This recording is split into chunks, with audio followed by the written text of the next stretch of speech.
1절부터 29절까지 있는 말씀입니다. 잠언 19장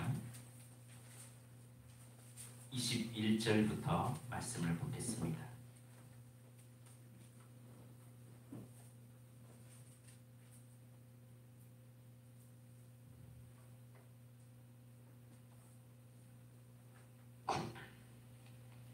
사람의 마음에는 많은 계획이 있어도 오직 여호와의 뜻만이 완전히 서리라.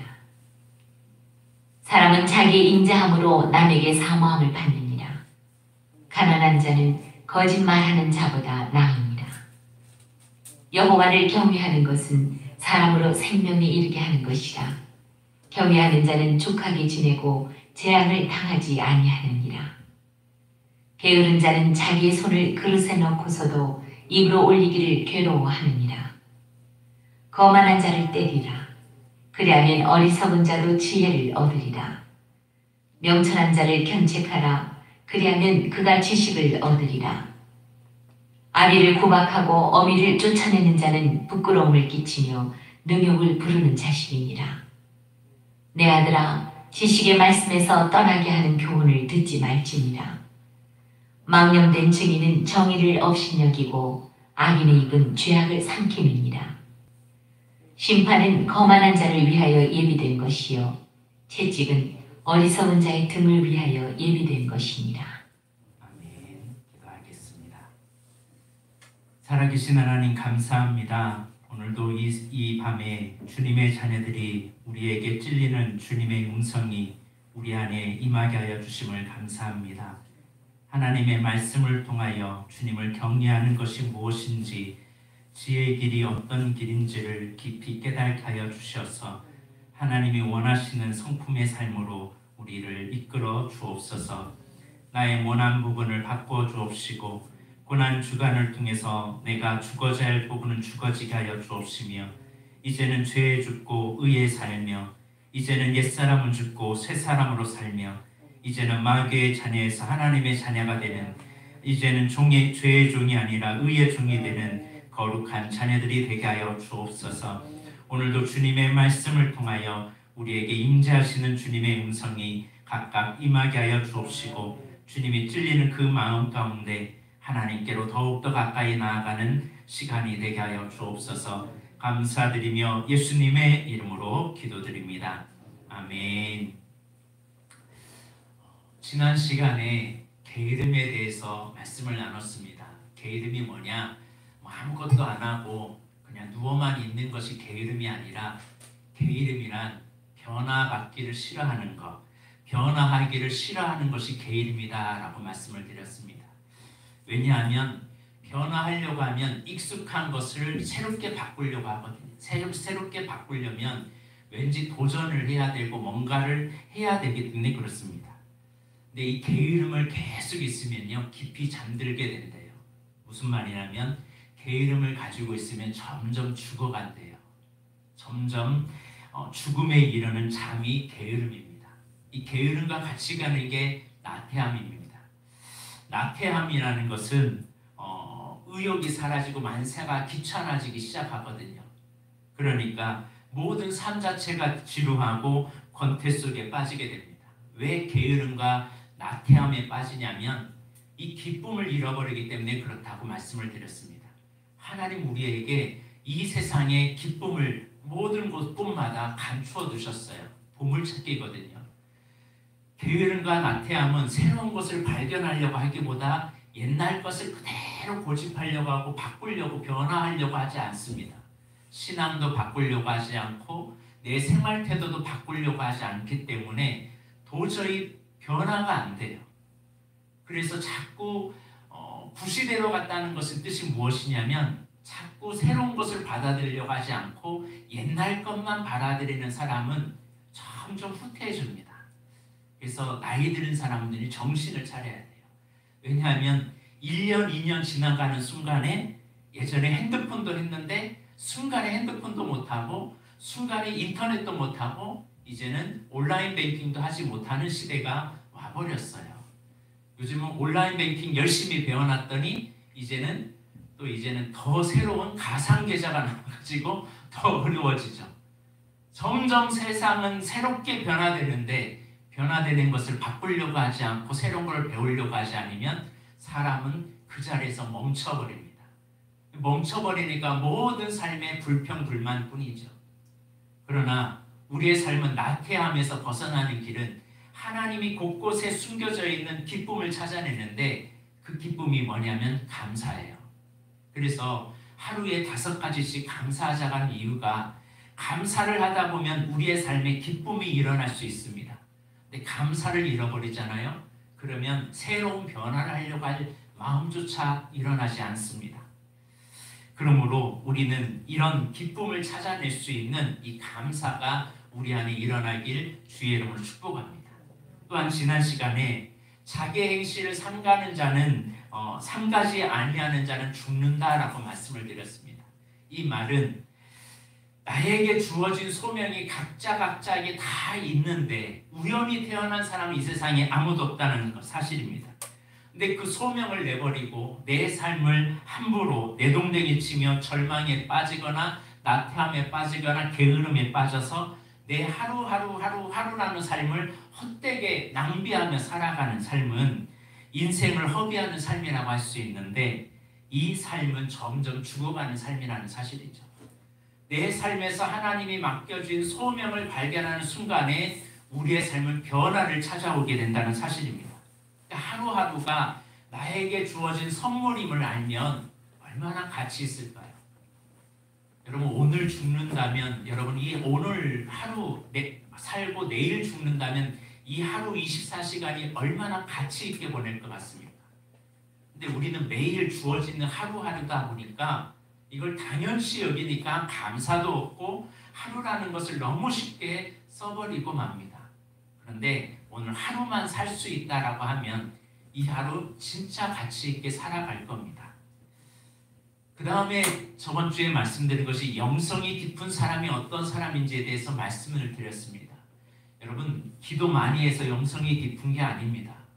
교회 열심히 다닌다고 영성이 깊어지는 게 아니라 영성이 깊은 사람은 나 중심으로 살았던 사람이 다른 사람을 위해 살기를 시작할 때 그 사람이 영성이 깊어진다라고 할 수 있어요. 영성이 깊지 않은 사람은 절대로 이웃을 위해 살려고 하지 않아요. 또 이웃을 위해 살려고 하는 것 자체가 너무 힘들어요. 그러나 영성이 깊어지면 점점 이웃을 향해 마음이 가기 시작합니다. 누군가에게 도움을 주고 선물을 주는 마음이 시작할 때 나보다 다른 사람을 높여주려고 할 때 그 사람이 영성이 깊어지는 겁니다. 영성이 깊어진다고 하면서 이 세상의 고통을 보고 죄악을 보면서 아파하기는커녕 그냥 나에게 주어진 하나님의 은혜, 하나님의 사랑, 하나님이 내게 이런 복 주셨고 이런 은혜만 주셨다고 생각하고 하나님이 만든 이 세상의 고통을 보면서 나 몰라라 하는 사람을 볼 때 그 사람의 믿음이 있다라고는 할 수가 없어요. 진짜 영성이 있는 사람은 이 땅에 아파하고 폐역하고 죄악 가운데 있을 때 하나님의 가슴이 느껴지기 시작하고 하나님의 눈물이 느껴지기 시작해서 점점 이웃을 향해 나아가려고 하는 그 사람이 영성이 깊은 사람이라는 사실입니다. 그러므로 오늘 하나님이 만드신 세상에 많은 사람들의 고통을 보면서 하나님이 이것 때문에 얼마나 마음이 아프실까?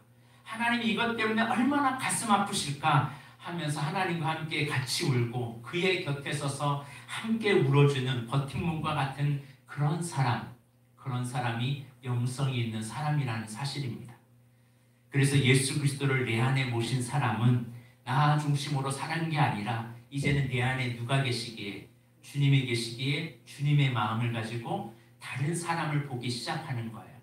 그러면서 사람이 변화된다는 사실입니다. 사실 사람이 안 바뀌는 이유가 뭐냐면 계속 나를 고집하기 때문에 바뀌질 않아요. 이기적이고 나 중심으로 살아가면 아무리 10년, 20년을 살아도 이 사람의 영성은 바뀌질 않아요. 여러분의 신앙이, 여러분의 삶이 변화되기 원한다면, 나의 신앙이 성숙된 신앙이 되기 원한다면 나 중심에서 다른 사람 중심으로 변화되길 주의 이름으로 축복합니다. 어린아이는 어떤 사람이 어린아이예요? 어린아이는 무조건 내 것만 하잖아요. 그래서 아이들끼리 막 싸워. 이거 내 거야, 내 거야. 근데 성숙한 아이는요, 양보하잖아요, 주잖아요, 나누잖아요. 하나님의 사람들도요, 성숙했다는 것은 뭐냐? 영성이 있다는 사람이 뭐냐? 신앙이 자라나고 있다는 것은 뭐냐면, 나 중심에서 다른 사람 중심으로 살기를 시작할 때 그 사람의 삶이 바뀌기 시작한다는 것을 지난주에 말씀을 드렸습니다. 그런 사람만이 하나님이 감춰주는 이 기쁨, 하나님이 감춰주는 이 세상에 이 보물찾기를 온전하게 찾아서 행복하게 살아갈 수 있다는 사실입니다. 그러나 나 중심으로 살아가는 사람이 무슨 행복이 있을까요? 나 중심으로 살아가면요, 모든 매사가 불평불만이고 짜증뿐입니다. 왜? 나만 바라보니까, 나에게 해주지 않은 것만 바라보니까. 그래서 오늘부터는 이제 또 계속 지난주에 이어서 오늘 21절 19장 잠언 19장 21절의 말씀을 계속 보도록 하겠습니다. 21절 말씀 한번 다 같이 봅니다. 시작.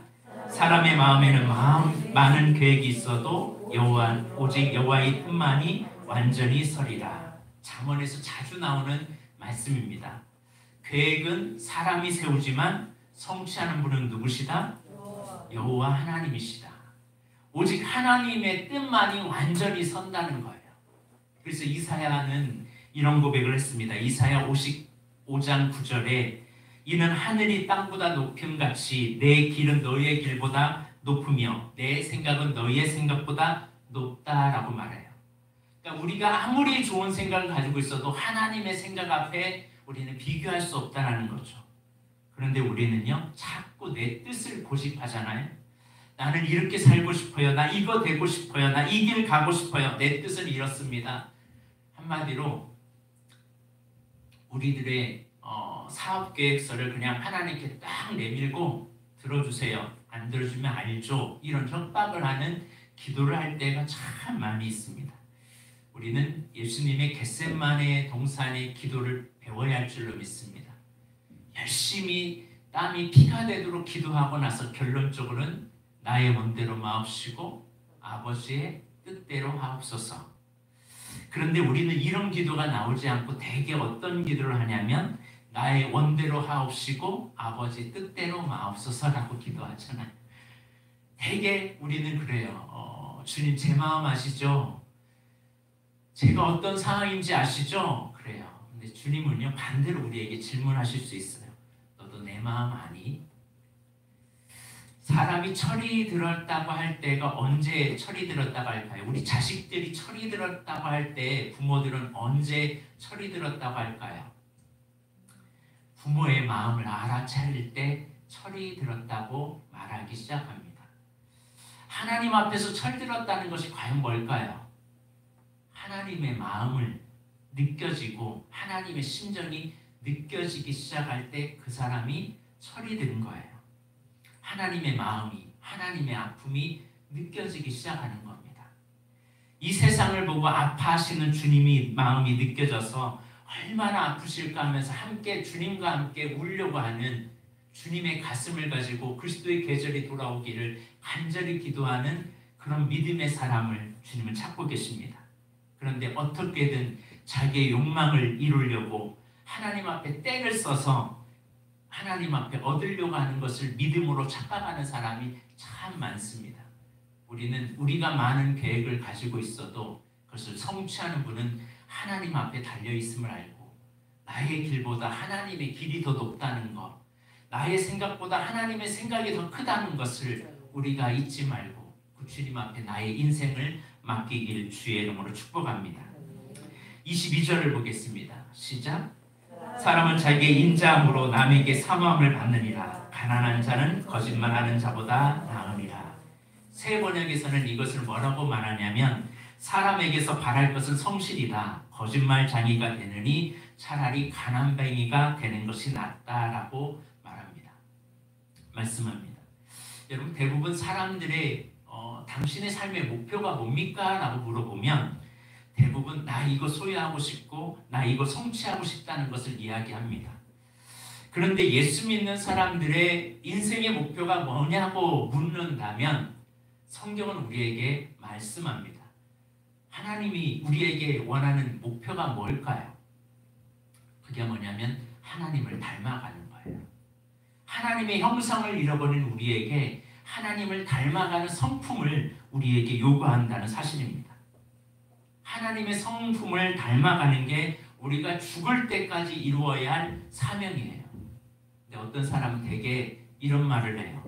내 성질 알지? 하면서 성질 하나 바꾸려고 하지 않아요. 하나님의 성품을 닮아가려고 노력을 게을리하고 포기한 사람들이라고 할 수 있습니다. 성질이 나쁘다는 것을 고치려고 하지 않고 그 성질 그대로 하나님 앞에 선다면 얼마나 부끄러울까요? 내가 이기적인 거 이제 알았어? 나 원래 이런 성격이야. 이런 사람에게 신앙이란 사실은 습관이에요. 관습이에요. 교회를 다니기는 하지만 사실은 교회에서 봉사하지만 자기를 바꿔야 한다는 생각은 잊고 살아가고 있는 겁니다. 그러나 성경은 분명히 말합니다.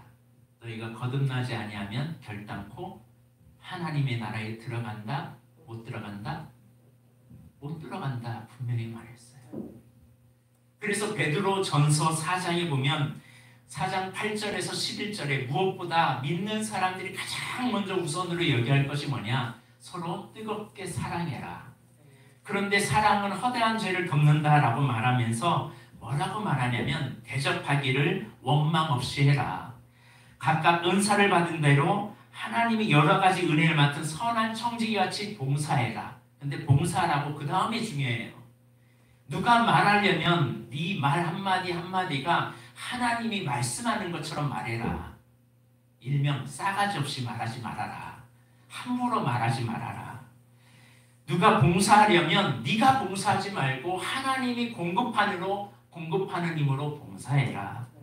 그럴 때 범사에 하나님께 영광과 찬양을 올리게 되고 그의 권능이 세세 무궁하도록 나타나게 된다라고 말씀합니다. 한마디로 오늘 22절에 나오는 사람은 자기의 인자함으로 남에게 사모를 받느니라 라는 이 말씀의 의미가 무엇이겠습니까? 이웃을 향한 배려와 사랑이 있는 사람이라는 거죠. 인자가 있으니까요. 하나님의 성품을 닮아가니까요. 그 주변에 사람들이 모여들기 시작해요. 여러분 사람이 모여드는 사람은요. 인자한 사람이에요. 근데 가시처럼 뾰족한 사람이 있잖아요. 그 주변에 사람이 있던가요? 내 주변에 사람이 없다는 것은 내가 가시처럼 뾰족하다는 것을 인지하셔야 돼요. 내가 얼마나 가시처럼 뾰족한지 나 자신을 바꾸지 않으면 사람 앞에 인자와 인자함을 못 누린다는 사실입니다. 그럼 우리는 날카롭지 않는 사람, 그래서 사람들이 머물 수 있는 인자함이 있는 거룩한 주님의 성품을 닮은 믿음의 자녀가 되었으면 합니다. 그래서 거짓말하게 부유하게 사람보다 가난하게 사는 게 더 낫다라는 이 말은 나중에는 그것이 다 드러나게 되어서 어려움을 당한다라는 겁니다. 이제 그 부분은 나중에 오늘 본문에 있으니까요. 나중에 하겠습니다. 자, 23절 보겠습니다. 시작. 여호와를 경외하는 것은 사람으로 생명에 이르게 하는 것이라. 경외하는 자는 족하게 지내고 재앙을 당하지 아니하느니라. 여호와를 경외하는 것은 지혜의 근본이라고 했는데 여호와를 경외하는 건지 뭔지 잠언 1장 7절 할 때 말씀드렸습니다. 하나님이 그 크신 앞에 나의 자금을 인정하고 나의 보잘것없는 것을 내가 인정해서 그분 앞에 다짝 엎드리는 걸 경외라고 그랬어요. 내가 하나님이 너무나 크기 때문에 나 하나님 앞에 나는 너무나 보잘것없는 존재라는 것을 인정할 때 내가 경외하기 시작해요. 한마디로 여호와를 경외한다. 나보다 높은 질서가 있음을 알고 늘 낮추는 자세로 살아가는 거, 그게 경외심이에요. 근데 이 시대는 경외심이 점점 사라져요. 자기가 최고가 되려고 하니까 다른 사람을 인정하고 다른 사람을 높여주기보다는 자기가 높아지려고 하니까 사회적인 문제가 참 많이 일어납니다. 경외심을 잃어버리면 비참해집니다. 학생들이 선생님을 경외심을 잃어버리니까 학교가 엉망이 되죠. 내 옆에 있는 사람에 대해서 경외심을 잃어버리면 완전히 서로 문제가 심각하죠. 내 옆에 있는 사람 보면서 그 사람을 경외하게 될 때 그 사람이 달라 보이기 시작하죠. 그래서 성경은 아내들은 남편에게 어떻게 하라고요? 사실은 경외심으로 바라보라는 거예요. 남편도 아내를 바라볼 때 경외심으로 바라봐야 돼요. 그러면 서로 부부가 하나가 될 수밖에 없어요. 세상에 있는 어떤 것도 당연하게 있는 것이 아니라 새롭게 하나님이 만든 그 크신 하나님 앞에 낮은 내 자세로 낮추어질 때 모든 세상에 있는 것에 경외하기 시작해요. 그러면 삶이 달라질 수밖에 없죠. 그러니까 경외하는 자는 족하게 지내고 재앙을 당하지 않아요. 원수가 안 생기죠. 누가 원수를 그 사람과 맺을 수 있겠습니까? 나를 높였는데. 자, 24절 시작. 게으른 자는 자기의 손을 그릇에 넣고도 입으로 올리기를 두려워하느니라. 손에 그릇을 넣었는데 이 손을 그릇에 넣고 올리기 싫어가지고 입에 넣기 싫어서 가만히 이걸 못 먹는 사람을 가르쳐서 여러분 그런 사람이 있으면 어떻게 해야 돼요? 굶겨야죠. 그렇게 게으르다는 거예요. 게으름이 이렇게 무섭다는 거예요. 근데 게으름보다 더 무서운 게 뭐냐? 25절을 보겠습니다. 시작. 거만한 자를 때리라. 그리하면 어리석은 자도 지혜를 얻으리라. 명철한 자를 면책하라. 그리하면 그가 지식을 게으름이 무서운 이유는 사실은 거만한 자다가 게으른 자보다 더 낫다라는 거예요. 어리석은 자가 게으른 사람보다 더 낫다라는 거예요. 왜냐하면 거만한 자, 잘난 체하고 남을 업신여기고 건방진 사람을 거만한 사람이라고 하는데 이런 사람은 때리면 그런 사람은 바꾸려고는 하거든요. 변화를 가져오려고 하는데 게으른 사람은 변화를 가져오려고 하지 않거든요. 어리석은 자도 매질을 하거나 어리석은 자를 말을 전하면 그 사람을 바꿀 수 있거든요. 게으름은요 방법이 없어요. 그보다 더 무서운 게 뭐냐? 26절입니다. 시작.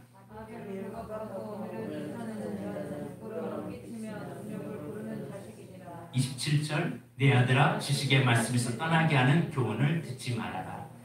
게으른 자식, 거만한 자식에 이어서 부모를 거역하는 자식이 이제 등장합니다. 아버지의 폭력을 행사하고 어머니를 쫓아내는 그런 자식, 페르나 같은 그런 자식이 있다는 거예요.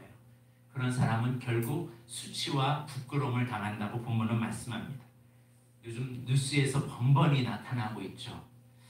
저에게도 과거에 충격적인 사건을 하나 경험했는데 꽃동산이라는 곳에 노인들이 이렇게 봉사하는데 거기 갔는데 자기 부모를요 세탁기 안에 집어넣고 이사를 가버렸어요. 세탁기를 넣고 부모가 거기서 이틀 있다가 발견하게 됐어요. 그런데 자기 아들이 누군지 말을 안 하는 거예요. 이 엄마가. 그런데 그 나중에 알고 보니까요 그 자식이 굉장히 잘 사는 공무원의 자식이었어요. 이게 나중에 수치와 부끄러움을 당하게 되거든요. 여러분 알아야 됩니다. 부모 공경을 할 줄 모르면서 하나님을 경외한다는 것은 거짓말한다는 겁니다.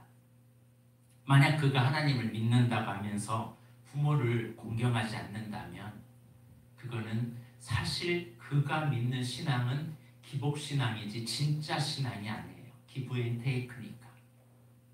성경에서 부모에게 순종하고 부모를 경외하라고 가르쳤던 까닭은 내 생명의 뿌리를 존중히 여길 때 내 생명도 귀히 여길 수 있기 때문에 부모를 사랑하고 부모를 존경하고 부모를 잘 대접하라고 말씀합니다. 내 부모를 소중히 여긴다는 것은 결국 더 큰 생명의 주인이신 하나님을 소중히 여기는 겁니다. 근데 이것도 무시하면서 살아가는 사람이 어찌 온전한 신앙인으로 살 수 있겠습니까? 그리고 나서 28절 말씀을 보겠습니다. 시작.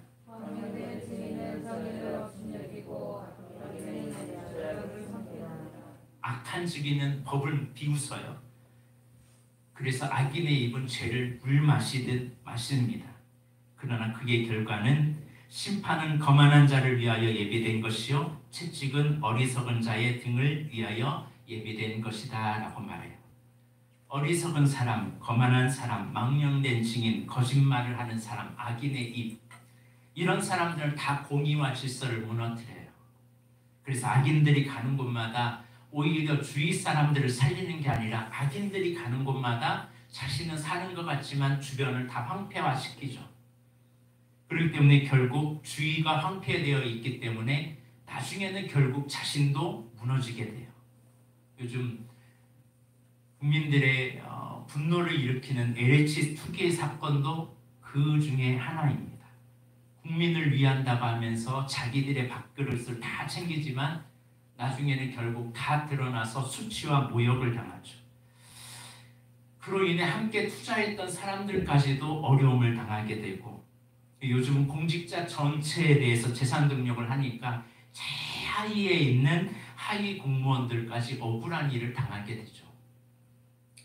왜 교회가 동성애, 낙태죄 이런 것을, 낙태 폐지를 반대해야 하냐면, 이것을 지금은 우리가 그냥 나하고는 상관없으니까, 지금의 시대는 그렇게 큰 차이 없으니까 괜찮겠지 하고 그냥 넘어가면 우리 다음 세대가 거기에 대한 공의와 정의를 눈감아버리는 순간에 우리 다음 세대는 그로 인하여 아픔을 경험합니다. 지금 유럽이 그러잖아요. 유럽은요, 동성연애 그거를 합법화하고 동성결혼 합법화했을 때 나타난 결과가 뭐냐면, 이 남자가 여자 목욕탕에 들어가요. 그런데 그 여자라고 말하면 아무 방해 제재를 못하는 거예요. 지금 이런 시대가 지금 다가오고 있어요. 여러분, 양희은 씨가 부른 작은 연못이라는 노래 가사가 있습니다. 그 가사가 이런 내용이에요. 깊은 산 오솔길 길에 옆에 조그만한 연못이 하나 있었습니다. 거기에는 예쁜 붕어 2마리가 살고 있었어요. 너무나 처음에는 평화로워서 깊은 산 속에서 정말 작은 연못이 너무나 평화로웠습니다. 근데 어느 날 이 여름에 연못에 이 2마리가 살고 있다가 1마리가 욕심이 생기기 시작했어요. 나 혼자 살면 이 연못을 누리고 살 텐데 쟤 때문에 내 영역 내가 마음껏 못 노네. 그래서 싸워요. 그래서 힘 있는 놈이 이 작은 힘 약한 붕어를 죽이고 맙니다. 그래서 죽이니까 이 연못에서 너무 좋은 것 같아요. 처음에는 야, 너무 좋다. 나 혼자 이렇게 마음껏 누리니까 너무 좋다 하고 막 누리고 살았어요. 근데 문제는 그 죽은 붕어가 썩기 시작합니다. 그 연못이 점점 썩어지기 시작하고 물도 같이 썩기 시작합니다. 결국 그 남은 붕어도 썩어서 죽어버립니다. 그래서 연못 속에서는 아무것도 살 수 없게 되었다는 노래가 있어요. 이게 양희은 씨가 부른 작은 연못입니다. 한번 들어보세요.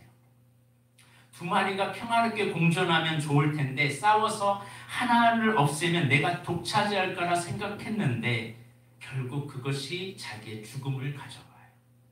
여러분, 사단이요 이렇게 생각해요. 나 저 사람만 없으면 우리 교회에서 나 진짜 행복하게 다닐 건데 왜 저 사람이 나를 왜 이렇게 힘들게 하는지 몰라. 그 사람 없어보세요. 왜냐면 고생합니다. 옆에 사람이 너무 내 주변의 직장 동료 이 사람만 없으면 내가 너무 행복할 것 같다고 생각하는데 그 사람 없으면요 내가 고생해요. 악인들은 자신의 주변을 황폐하게 만들 뿐만 아니라 결국 자기조차도 나중에 망가진다는 사실을 우리는 잊지 말아야 됩니다. 그래서 29절에 있는 말씀처럼 결국은 심판과 채찍이 거만한 자와 어리석은 자를 위하여 예비될 수밖에 없다라고 잠언 19장의 결론을 내립니다. 여러분, 우리 모두는 철든 신앙인이 좀 되었으면 합니다. 어떻게든 자기의 욕망을 위해서 하나님을 동원하고 하나님께 떼쓰고 이런 사람이 아니라 하나님의 가슴을 느끼고 하나님의 눈물과 하나님의 마음이 어디 있는지를 살펴보는 사람이 되었으면 합니다. 또한 우리 믿음의 사람은요 거룩한 목표가 하나 있어야 돼요. 하나님, 내 성질이 원래 이래요 이러지 말고 하나님, 내 이 모난 성품 변화시켜 주옵소서. 성령의 열매로 변화시켜 주옵소서. 내 성품이 하나님을 닮아가게 하여 주옵소서. 이번 고난주간을 통해서 내 안에 잘못된 성품을 변화시켜 주옵소서. 성령의 열매로 변화시켜 달라고 기도하는 저와 여러분이 되었으면 합니다. 또한 우리의 삶에는요, 경외하는 삶이 필요해요. 하나님을 경외하는 사람은 부모를 경외하게 돼요. 하나님을 경외하는 사람은 나보다 다른 사람을 더 낮게 여기기 시작하고, 내가 얼마나 하나님 앞에 낮은 존재임을 알고, 내가 하나님 앞에 얼마나 죄인 중에 계심을 아는 순간에 다른 사람을 존귀히 여기기 시작합니다. 그러니 그 사람 주변에는 사람이 모여들 수밖에 없죠. 공의와 질서가 무너지면 다음 세대가 무너지게 마련입니다. 나의 외침이 우리 다음 세대를 살릴 수가 있어요. 여러분, 지금은 내 마음대로 마음껏 자연 훼손하고 내 마음대로 막 살지만, 그런 삶을 살면 나의 다음 세대는 고통 가운데 살아요. 지금 코로나로 플라스틱 마음껏 사용하잖아요. 그것을 우리 다음 세대는 어떤 결과를 초래할지 알잖아요. 환경오염 내 마음대로 하지만 나중에는 거기에 대한 대가는 우리 자녀들이 다 치러야 합니다. 악법들이 점점 세워지고 있을 때 그거를 무관심하게 놔둔다면 그거를 치러야 할 우리 다음 세대는 고통 가운데 살아가게 됩니다. 심판과 채찍을 맞게 됩니다.